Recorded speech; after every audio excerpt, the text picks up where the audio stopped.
Student जैसे हम लोग irrational of integration of irrational function पिछले वीडियो में पढ़ा है, उसी को आज आगे बढ़ाते हुए मैंने कुछ उससे न्यूमेरिकल एग्जाम्पल लेके आया हूँ।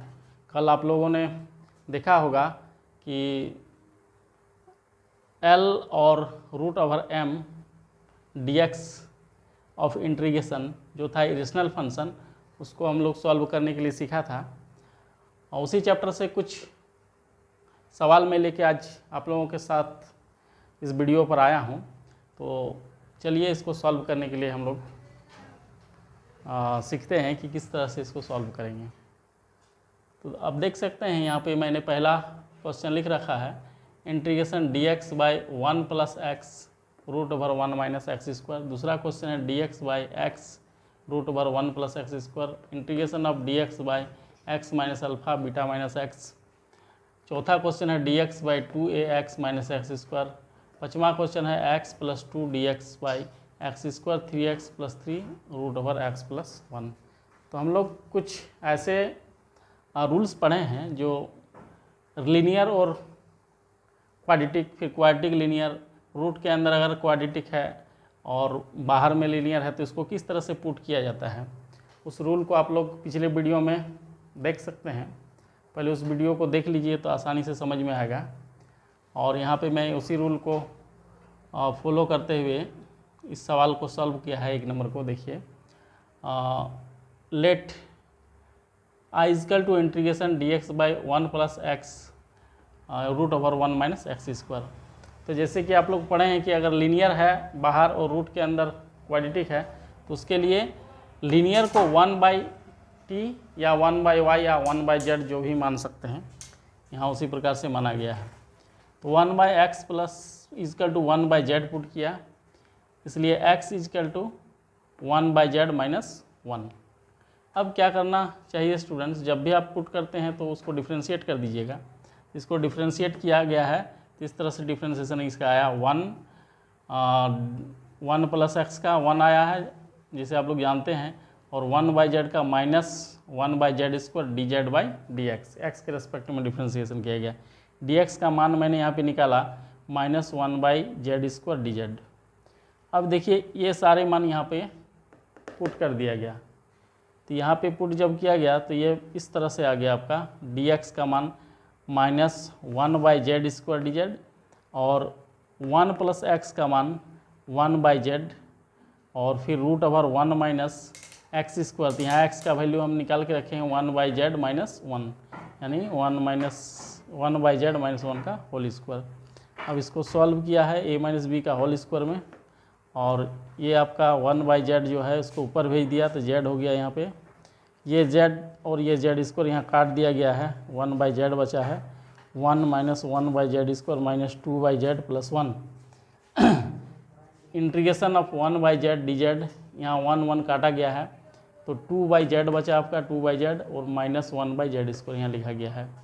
फिर 1/z को यहाँ लिखा गया है, z² यहाँ एलसीएम लिया गया है, z² एलसीएम लेने के बाद ये सॉल्व किया तो इस तरह आया, ये z कट गया आपका।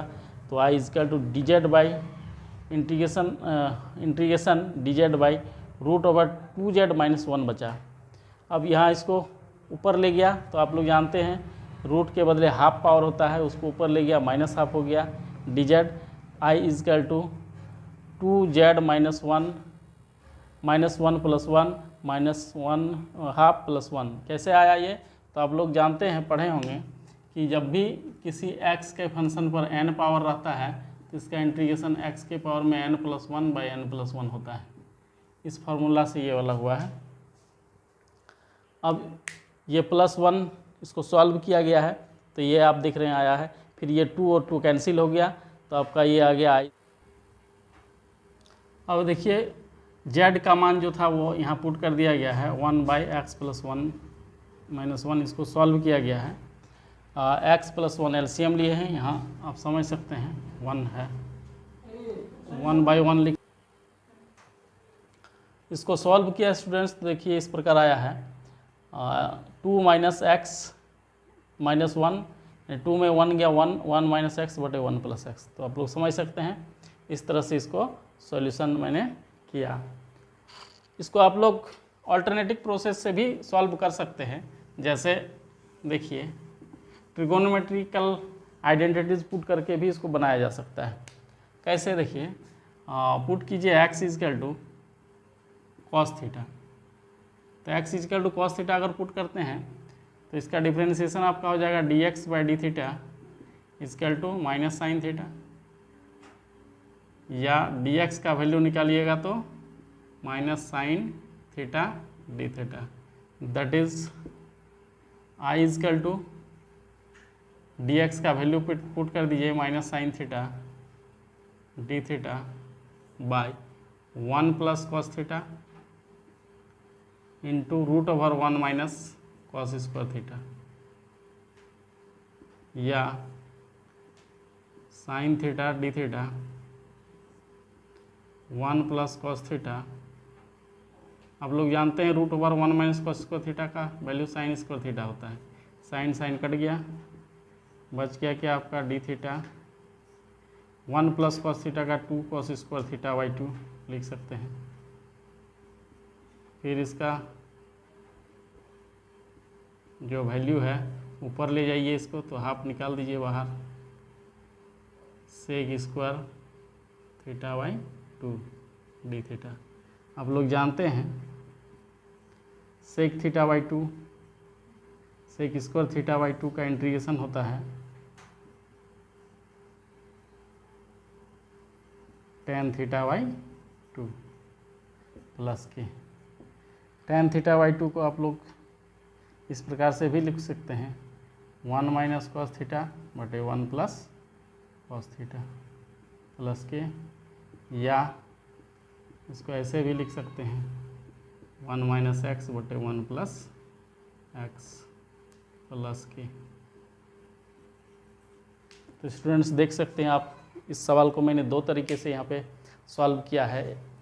एक इरेशनल फंक्शन का जो कल रूल हम लोग पढ़े थे उसके आधार पर, और दूसरा ट्रिगोनोमेट्रिकल आइडेंटिटी पुट करके।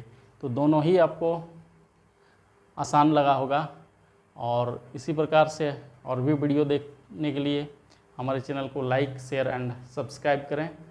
और ये 5 सवाल मैंने जो लिख रखा है, इसमें से कोई भी सवाल अगर आप लोग से नहीं बन रहा है तो कमेंट करें, और ज़्यादा से ज़्यादा वीडियो पर बने रहें। Thank you for watching.